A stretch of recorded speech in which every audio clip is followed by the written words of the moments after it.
One. Hey, Dave Melinda here, Positive Polarity Podcast. Hope things are going awesome for you.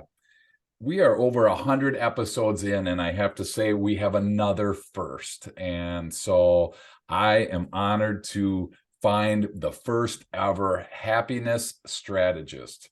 And I was like, what in the world is that? So I'm like, I got to find out. I got to learn more about that. So I am honored to be hanging out with Monique Rhodes. How are you today? Great, Dave. Thank you for having me. Absolutely. So I'm going to jump right in and ask the question that you probably get asked every single day. What in the world is a happiness strategist? Happiness strategist is someone who teaches you that you can be happier. It is not a game of luck. It is not how you were born. It is not how clever you are. Anybody can increase their happiness, and I teach people how to do it. Oh my gosh, super simple. Well, that was it. Well, thanks for tuning in today, everybody. Well, so I got to ask then a follow-up question, and it's more for myself, so no one listened to this question. What does happiness mean to you? Is there a universal answer to that, or does it depend on the individual? I'm just curious, Monique, how you look at that.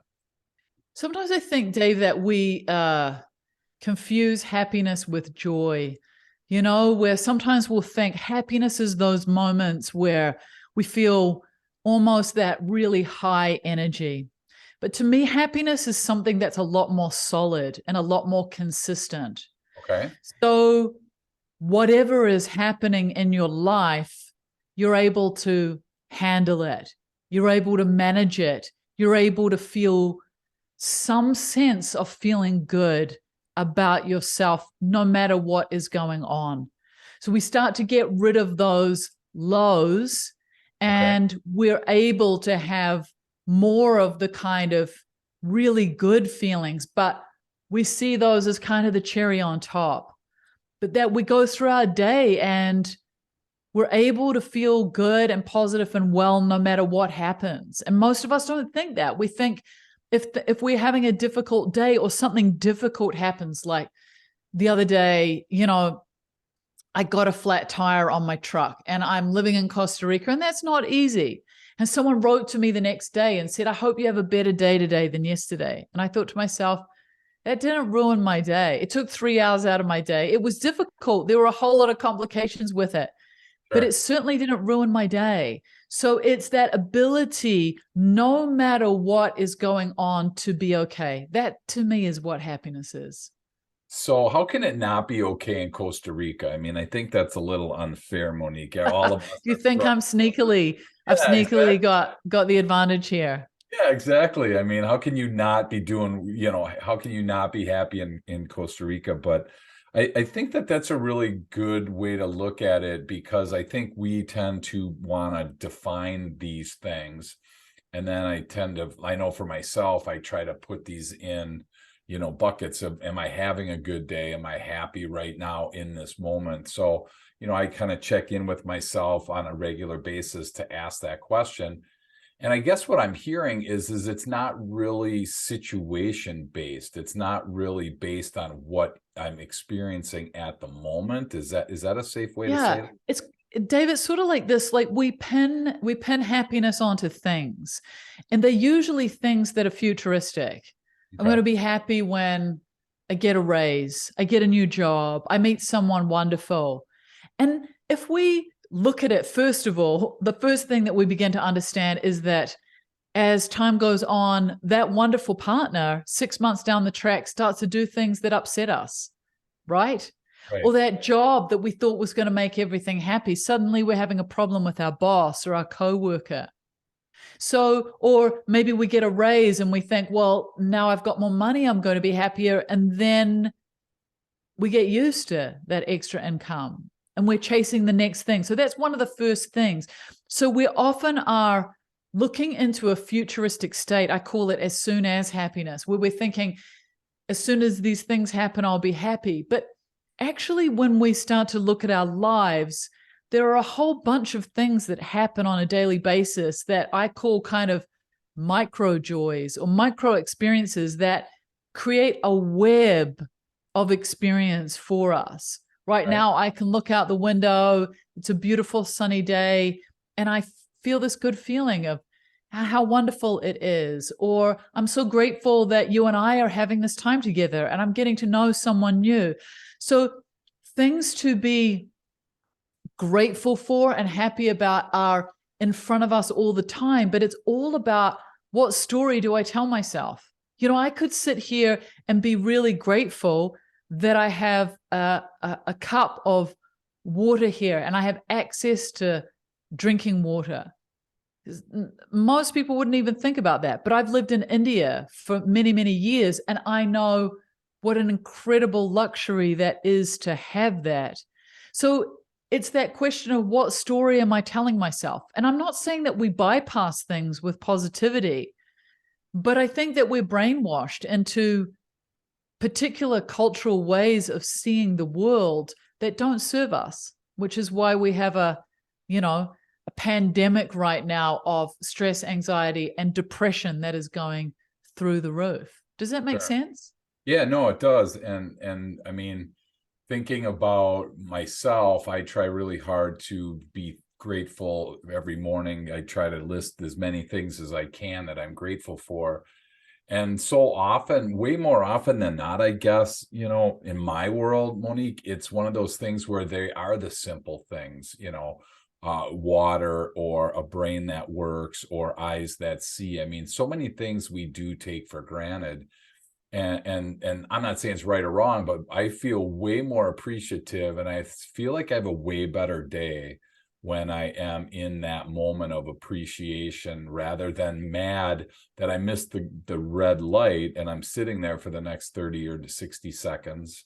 I try to be appreciative that, hey, at least I'm not walking because it would take me way longer, to get there on that route. So, but there's interesting, Dave, because it's like, if we look at this in terms with, when we're looking at business and stuff, we are in a culture where we're led to believe that more is the way forward.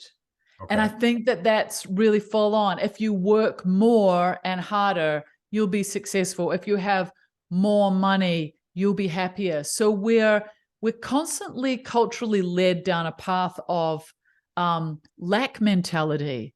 I remember Brene Brown talking about it once where she said, even first thing that we wake up in the morning and we think I didn't get enough sleep. I didn't do enough exercise, so we're in this mindset of we need to have more and more and more. And this is just a never ending cycle. It's a little bit like the rat on the wheel. We're just going round and round in a circle where we can never satisfy the amount of more that we believe we're supposed to have in the world. And it's just endless. Yeah. I ask my clients this question a lot, Monique, and I'm curious what your thoughts are. I asked a question and it's kind of like in your face, but I ask, when is enough enough? How many houses does it take? How many cars? How much money? I mean, where do you get to that point where you have enough? And most people don't like that question because they're on that quest thinking that success equals stuff equals happiness. And, more often than not, I think we've proven and society's proven that the more you have doesn't necessarily mean the happier you are. So if somebody's listening right now, Monique, and they're in that thought process that I got to keep getting, what's your kind of your combat to that or your other side so that they may balance out a little bit? I mean, I think it's that thing of understanding that the world economy runs on growth. And so we are constantly inundated with messaging that tells us we need more. You need to be thinner, you need to be more beautiful, you need to have this car, that car, so that we can start to become conscious of this particular culture that we live in, of more, particularly when you live in the United States. Like that's the religion of the United States is more and more and more consumption. And it's fascinating when you're a non-American to really see that.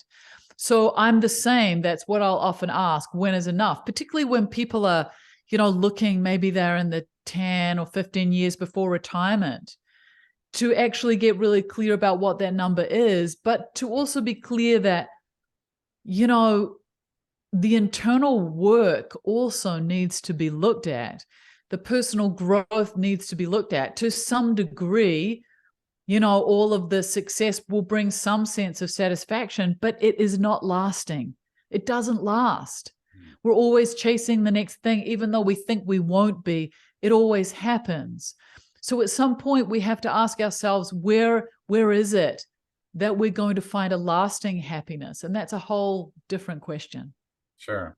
Well, in my brain, I think about, I like the two words that you use, joy and happiness. I think of joy as like an underlying, constant. And then I think about happiness as kind of like going from a happy circumstance, you go from like situation to situation. Would you use those two words interchangeably, joy and happiness, if you on your side of this, do you look at those two the same? No, I look at them differently. I think that joy is almost like you look at a landscape and you see the mountains. Joy is the mountains, they occur sometimes. They're not something that you can orchestrate.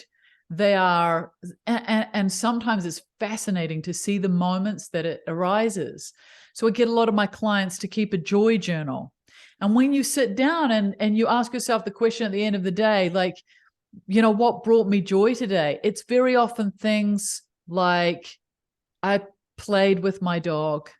I had a really cool conversation with my grandchild or my niece or nephew. It's those small little things. So it can be very good to become aware. Whereas the happiness is much more consistent. It's something that's much more foundational when we actually manage to learn how to increase it. It's much more foundational. And the joy is like the peaks. Oh, so you invert yours then. Yes. Okay. That's how I see it. Yeah. That's pretty cool. Well, and so as we talked about before we jumped on today, I am a very black and white thinker. So, I was born that way, raised that way, try to get out of it. I tried to see that there's gray in this world. At the end of the day, I revert back to black or white, not right or wrong, good or bad. But when somebody's like struggling, because I was thinking about this in preparation, I'm like, can you be like happy and successful, or can you be happy and productive at the same time? That's where I think I'm in that brain of, well, you can either do one or the other. How can you be happy when you're doing something, or so what do you think the block is to being? Why do you think let's start with happy and successful. Yeah. What do you think blocks you from being successful and happy, or what blocks you from being happy in success? Like, tell me what you think that is. Yeah, and that's the interesting part, is I'm trying to get to a spot in my life where I can be happy when it's 30 degrees and snowing, when I'd much rather be in 80 and sunny. So then I think, well, as long as I got to be here, I might as well work. And then I don't think in my black and white brain that work is fun, or I can't be happy during work. And then that's when I take a jump out of myself and go, well, you're enjoying it right now.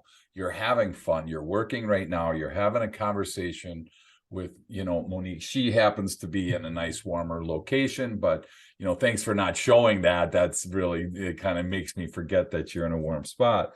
But I think it just is because I do the black or white, it's one or the other. And as I get older, I'm learning that there is somewhere in the middle. You can be happy and productive. It's all the story we tell ourselves, Dave. Yes, it's all about the story we tell ourselves. So what story am I telling myself? Like, here I am in Costa Rica, right? Yeah. And it's like 85 degrees right now. It's a beautiful day. If I want to go to the beach, I can. But there's only 2 seasons here. For the whole year that I'm here, I'm going to be in shorts and t-shirt. Okay. And I met a woman the other day who said to me, I'm on year 3 and I'm desperate for winter and fall. Right? So there's always a shadow side to everything. I Sure. Sure. don't like being in the cold either, but Yeah. how amazing it is to see the snow, right? How wonderful it is. It's all about the story that we tell ourselves. You might look at it and go, how fantastic it is. I can go and do, cross country skiing, or I can make a snowman or whatever. So Sure. it's really the stories we say to ourselves, the stories we tell ourselves that determine whether we're happy or not. And it's also the habitual stories. I'm a bit like you. As soon as it starts to get cold, I panic. Yeah. I didn't experience winter for 20 years. I went Right. home to New Zealand during the pandemic and I had 2 winters. And all of a sudden, I decided I was going to tell a really different story around it. And I decided I was going to enjoy and thrive in the cold weather, which I did. I Sure. made it fun. I made it exciting. So you could make a heaven out of hell or a hell out of heaven, Sure. depending on where your mind is at. You Right. could be in the most glorious place and complain, or you could be in the worst place and have reasons to be grateful. So that's one of the biggest keys, Dave, is where does my mind habitually go? And can I change the story that I tell myself in the circumstances that are difficult? Wow. Yeah, and that makes complete sense because if I had to watch a Hallmark movie and it was a romance, but and the choice was either a warm fire in a lodge in the middle of snow or on a deserted beach, I would pick that deserted beach every single day. Born and raised in the Midwest of the US, we know from October to April, you know, there's not much going on. But again, I have to reprogram my mind and say, you know what, there's a lot going on in that time. There are great things to be able to do. It just so happens that most of them are occurring inside. So, I can see the But then connect. again, you could change your mindset on that and say, well, these are the months of hibernation. These are the months where I get to kind of settle down and do almost some more of that internal sort Sure. of work, so that when the summer and the spring comes, I take this work back into the world. So it's really all about, you know, nothing's good or bad. It's just the way that we see it makes it good or bad. So if we bring it back to the people that are listening, that are entrepreneurs, business owners, and they got their head down and they're just, grinding away to make payroll, grinding away to make rent, trying to find ways to, build a better system. I think that if they were really truly honest with themselves, happiness happens on nights and weekends. Right. And, that's where I feel Yep. like, how do we help that person Yeah. that's in that spot right now? It's a great question. The first thing I would say is make sure you're doing work that you enjoy. If you're a CEO and you're doing a whole bunch of work that you don't really enjoy, then it might be time to restructure things so that, because we're always the best in the things that we love doing. Sure. So it may mean that there are a whole bunch of things that need to be delegated. There's certain things that I don't like doing. I make sure I've got one on my team and I delegate it to them. So as much as possible, I'm doing the things that I feel that I love achieving and that I feel I'm at my most powerful in, because we're not powerful when we're sitting in an environment that we're not enjoying our work. So that's the first thing. And if you're not a C-suite person and you're not enjoying your work, it might be a really good question to ask yourself, is this the best job for me? Or should I be doing something different? So that's the first thing. Sure. The second thing is that, I met someone in the north of India once. I lived in India for a number of years. I met a woman in the north of India, and she said to me, "You Westerners are so weird." And I said, "Why is that?" And she said, "Well, you get up on Monday, you work really hard, You finish your day at work, you go home, you drink alcohol and watch TV, and you do the same thing for 5 days. And then on Saturday and Friday night, you go out and you get completely trashed. On Sunday, you spend the day trying to recover from that. And then on Monday, you do it all over again. Sure. And I was like, she said, none of it makes sense to me. And I really took this on and I thought, gosh, that's so true. That's what a lot of us do. And I'm not saying that everybody does. Sure. But it's this idea that we are doing our work so we can have our life. And what if you were able to have all of it? What if you could be joyful and happy during your workday? And that doesn't mean that you necessarily are going to be doing things that you completely love all day and you're like, woohoo, I'm doing my dream stuff. But why do we wait until work is finished to live? So I'm all about micro joys. I'm all about how can I set my day up? You know, there's all sorts of things you can do. Like I have this Rolling Stone list of the top 100 albums of all time. And I found it during COVID.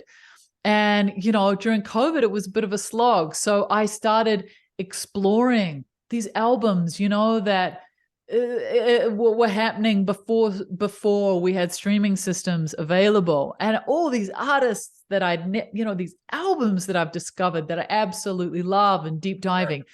And I use them while I'm doing work that might be a little bit more difficult. I might do things like, put on some things, beautiful oils or beautiful incense to make the room smell better. Or maybe I'm doing menial work. Okay, that's fine. I put on some crappy TV show while I'm doing it to help me get through. Or I set up a reward system. Okay, so I gamify it. Okay, I need to get this done. And when I've got it done, I'm going to allow myself whatever it is, you know, so that we start to make the whole day fun. I mean, I'm lucky where I live and where I work is the same place right now. And one of my joys is across the road from me, there are these 4 horses. And one of my rewards is to take my little dog and we go across and see the horses, just pat the horses. I know that everybody doesn't have horses there, but there are all sorts of things. Or I sit and I play a game with my dog, or I make a 5-minute phone call to a friend and say, I'm just going to call you for 5 minutes, whatever. Sure. But get creative about little joys that are rewards throughout your day. It's totally possible. Don't wait till 5 o'clock, 6 o'clock, 7 o'clock to have your life. And with that in mind, Dave, there's one other thing, is that I am absolutely disciplined with myself and my staff around work-life boundaries. They are, if my team answer an email outside of their working hours, they get in trouble. How's that? All right. Uh-oh. How's that? Now you got people all excited. Yeah, but it's true. Okay. The way that we're working at the moment is adding to the mental unwellness. If you want to be well and you want staff that's well, you have to make boundaries between their life. One of my team just got hold of me today. They're just all planning their holidays for the year. Holidays are not optional. They're compulsory. We sort them out in the first 2 weeks of the year. Right. People have to go on their holidays. They don't get a choice in it. While they're on their holiday, they are not allowed to come near work at all. The team's set up, right? Because I know that if they've got downtime and creative time and fun time, they're going to come to work and they're going to do a much better job for me. They're going to be more loyal as employees. They're going to be more creative. They're going to be more well within themselves. We have to do this for ourselves as well. I have very set working hours and working times and boundaries. When work is over, the computer's closed. There's no email on my phone. There are no notifications on my phone. Nothing like that happens. It's like work time, downtime. This is a Sure. very, very important piece of it. And I'm guessing most people right now listening to that, Monique, are putting up all the defense reasons why that can't work in Give me their. some of them, Dave. Give me some of them. What would they say? I mean, I know for myself, I think my first thought is like, if I keep up with my emails throughout the night, I don't have this big pile of them in the morning. Right. Okay. So first of all, you're answering too many emails. And secondly, you should have someone working for you that you delegate most of your email to. What a waste of time. Okay. That shouldn't be your job to be drowning in emails. So there's my first thing. I mean, the nervous system doesn't have a chance to relax because you're like a 24-hour gas station that's Right. always on. Yep. Right? Doesn't work. Totally get it. And I think that, like, again, black and white to me is work versus play, right? I'm here to work from whatever, 8 to 5, we'll call it just for easy math. And then from 5 till 8, I'm able to play. Well, the reality is 5 goes to 5:30, and then 8 goes to 7:30 or 7 or 6 or whatever. So we kind of, are a little gray on the bookends of that. And then, well, I have to work late because I have a big project coming tomorrow, and then Saturday comes, and like you said, you've worked so hard throughout the week that now you got to do your laundry, you got to clean your house, you got to do. So, And that's it why comes back to that question, Dave. When is enough? right? When is enough? I have my work day. I have a set number of hours that I want to achieve in my working day. 7 hours with no breaks, right? That's my 7 hours. Okay. And when I'm done, I'm done. That's it. It's over. It's finished. I take a break in the middle of the day, but that's it. That is enough. Sure. And if I have not got everything done, it means that I didn't prioritize properly. And then it's all over. And do not check emails after that at all. Nothing until the next day. Wow. Absolutely nothing. Oh, their skin is crawling right now for people listening to this. I can already. I think that I've got a bunch of people coming saying, "Can I come and work for you?" Yeah, I exactly. think that's what's going to happen. We'll give your information out at the end of the podcast. Exactly. They can't work. Everyone wants to work for that.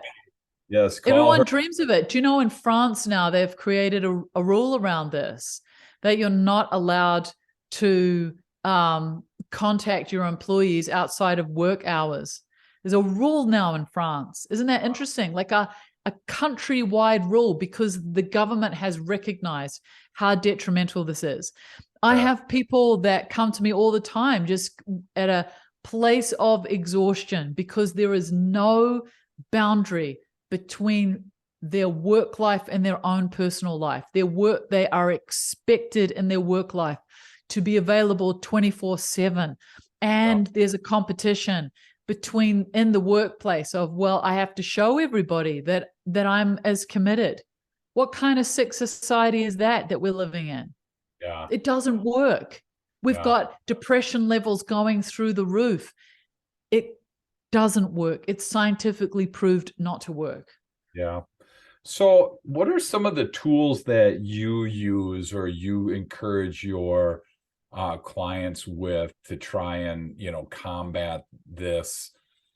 Excuse me, talk about the happiness side. I mean, I know I saw something about a 10-minute mind course on your website. So, what are some things that you suggest we do, in order to try and at least get somewhat closer to some of the things that you're talking about? I know it might be hard to go from 12 hours a day to 7 hours a day in 1 week.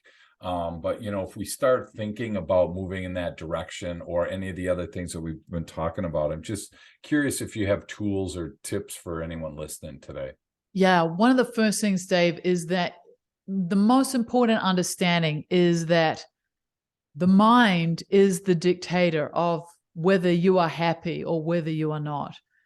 And for all of us who go to the gym and are thoughtful about what we eat and all of that, one of the most important things that you have to do is be as diligent and vigilant about your mind. Our minds are like a house with all the doors and windows open in the middle of a storm. We just let everything in. We consume so much rubbish. We consume so much fear in the media. We consume so much comparison in social media. We consume so much violence. And we wonder why we're struggling in a fear-based, violent, confused society. Sure. So one of the most powerful tools is a meditation practice. That's just it. You need to learn how to get to know your own mind. You need to learn how to train and tame your mind so that you can have a lot more control over it. So that's my number one. And the 10-minute mind is where we learn that. Okay. And to become conscious of what am I putting into my mind? What am I doing with my mind? When I'm anxious and stressed, what has happened just before that? So you can start to see what's going on, because most of us are oblivious to what is happening. And if you want to reduce your stress and anxiety, a meditation practice is one of the most powerful things you can do. I have a course called the Happiness Baseline, and we put people through the kind of standard happiness test at the beginning. We put people through 8 weeks later at the end. I have a 100% success rate in shifting people's happiness. How do we do that? We look at a bunch of things. We look at your relationship with your mind. That's not a question. We look at practices like self-compassion. Well, most people don't even know what self-compassion is, because again, this is all about looking at where is the enough. We look at your relationship with technology is a really important one. Not saying that you shouldn't have a relationship with technology, but understanding that we have to have a mature relationship. We look at your social connections. We look at gratitude practices. We look at generosity practices. We look at a bunch of things over these 8 weeks so that I can show you that literally happiness is a habit. And if I can gently change some of your habitual behaviors, you are going to feel completely different. Most people come out of this course raving about it because they have a completely different experience of themselves at the end of it. Sure. Well, and I think that you bring up a really good point on that. Is it sounded to me like they were kind of smaller course corrections. I mean, as opposed to big, huge fundamental shifts. Absolutely. End up as a fundamental. Those make the difference. Yes, we always think of, oh, if I'm going to be happy, I have to have this big shift, big change. That's not the case at all. Yep. So, I mean, I think about just eating, you talk about eating and, you walk through the grocery store and boy, I tell you what, I go quickly through the veggies and quickly through the fruit. And then I hang out where all the sweet stuff is, because I just love sweets. So I'm really trying to be conscious about finding something in the veggie and in the fruit area that will support that or take that sweet part away. And it's just those little small course corrections. It's not, I'm never going to eat another, grain of sugar in my life. It's that, hey, if I'm up here, I want to just slowly reduce that. So, and it also could be as simple as this, Dave. Like, you may find that you have a wheat allergy that actually is creating the sugar cravings. Oh, gotcha. Right. So I went to an Ayurvedic doctor years ago who said to me that my sugar cravings were caused by wheat. And what did she say to me? Stop eating wheat. See how you feel. Come back to me in a week. I go back into a week. I've stopped eating wheat, and all of my compulsive sugar cravings have disappeared. And that's a perfect example. Sometimes one piece of information, just gently, I'm so sorry if you can hear banging. It's just that there are nuts above my roof landing on my roof. Oh, quit rubbing it in. I'm sure there are, coconuts hitting your roof. Come on. What, nice. But just one piece of information where we shift something can have a massive effect on our happiness levels. That's exactly it.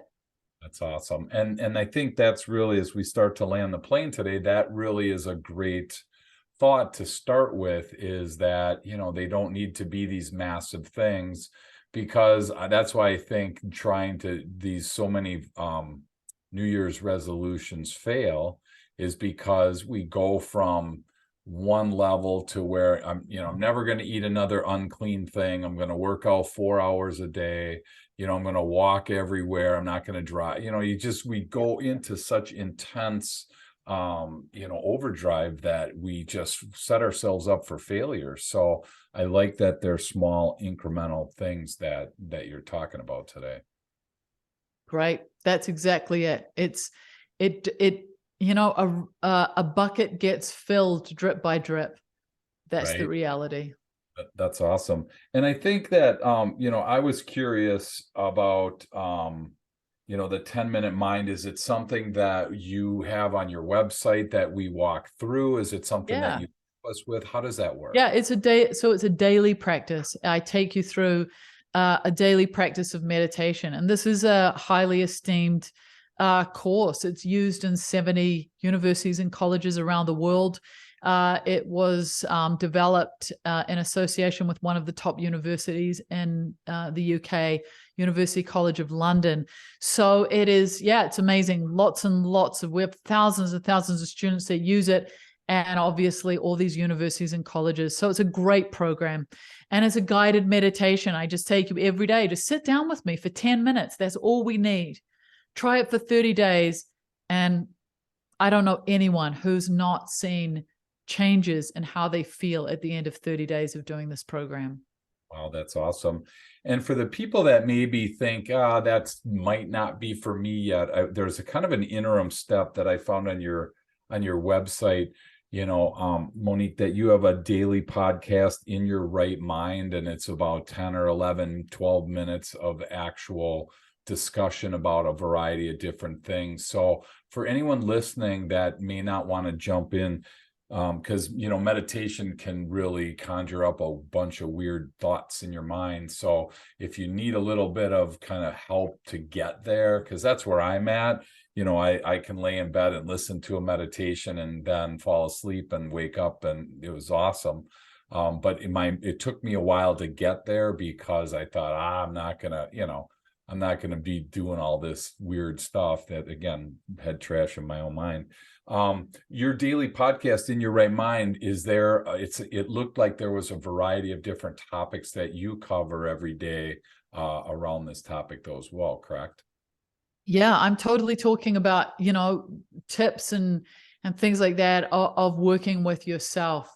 But it's really important to understand something, is that meditation isn't something to put you to sleep. It's quite the opposite. Meditation is something to wake you up. Okay. And so once you learn how to be more awake in your life and get to know yourself, everything becomes easier. It's not about sitting there and having no thoughts.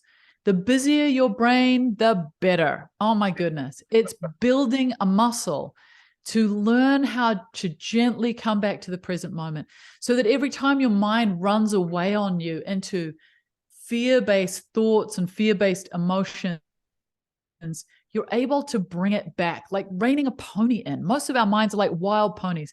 It's like reining a pony in. So don't at all worry if you sit down and do a practice with me and your mind is just crazy. That's great. That's what you want, because you're giving it a little bit of space. But it's really a gym workout for the mind. It's like I'm building this muscle like a bicep of, here I am. I need to bring my mind back to the present moment. You do it repeatedly, and suddenly you're finding that all the thoughts and emotions that cause problems for you are starting to settle down. Wow, that's awesome. And yeah, I would have never thought of it that way. So thank you for opening my eyes on that. So, for people listening, I think it's, if it's a newer concept to you, you may need to re-listen to this. You may need to, rethink some of the things that you've thought of. Because I know, like, for me, it challenges me.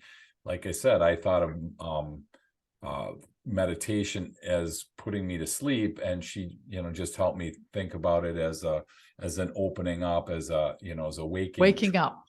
Yep. So thank you. Thanks for that. For people that want to learn more about you, for somebody that this may have, sparked an interest in, what's the best way, Monique, for people to get in contact with you? Yeah, thank you, Dave. Listen, you should just go to a website called howhappyami.com. Go to that, and then we have a little quiz so we can see where your happiness levels are at. You might want to come and listen then to the podcast, or, you know, the wonderful thing about the happiness baseline is that it'll absolutely blow you away. It'll teach you everything that you need to know over 8 weeks. And we do it a little bit differently. We get people to put down an accountability bond.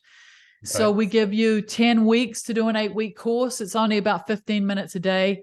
And we, as long as you complete the course within 10 weeks, which most people do, you then come back and ask for your accountability bond back. The reason that I have done it that way is because I want people to get to the finish line. Most people don't finish online courses. We have a 92% completion rate on that course and a 100% success rate on it. So I just say, come and do the happiness baseline. Don't even think twice about it. Wow, that's awesome. So it's howhappyami.com, correct? That's it. Come and do our quiz and just check out your happiness levels. So I'm assuming though that you could easily fake it. So I think the one caveat here is just be honest with yourself, because you can fake anything, but what's the point? exactly. It's not like anyone's sitting there judging you. It's just like, you don't need to fake it. This is not a test. It's just, let me see where I'm at. And if you can't be honest with yourself, then who knows who you are honest with. So do yourself a favor and just tell the truth. Yeah, in disc for me, I'm super high competitive. So my instant thought is I want to be the best. I want to be the best that Monique's student. It's so funny. No So one's going to be checking on you, Dave. No one. So if you want to be the best student, the most important thing is to be honest and just deal with yourself where you're at. Yeah, absolutely. And that's why I think as we close today, I think that's really helpful. And for the people listening, you know, rather than just, like I say every week, jump into something else, rather than, you know, go to your next task, take a second and really, you know, do an inventory of that happiness. And if your happiness where you can honestly say that you are is not where you want it to be, that's why Monique is here, to be able to help with that. So I would highly suggest you start at howhappyami.com and then work your way up there. And, you know, I can't wait to learn more from you, Monique. Thank you so much for hanging out with me. I wish I could say that I was in Costa Rica as well, because then I would probably not be in cold weather here. I'd be sitting out doing an enjoyable you know, laying out or doing something. But thank you for taking time out. We'll let you get back to the beach now, and can't wait to learn more. Go make a snowman for me, Dave. Send me a picture of it.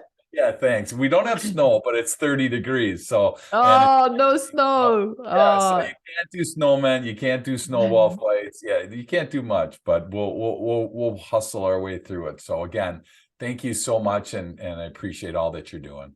Thank you for having me, Dave.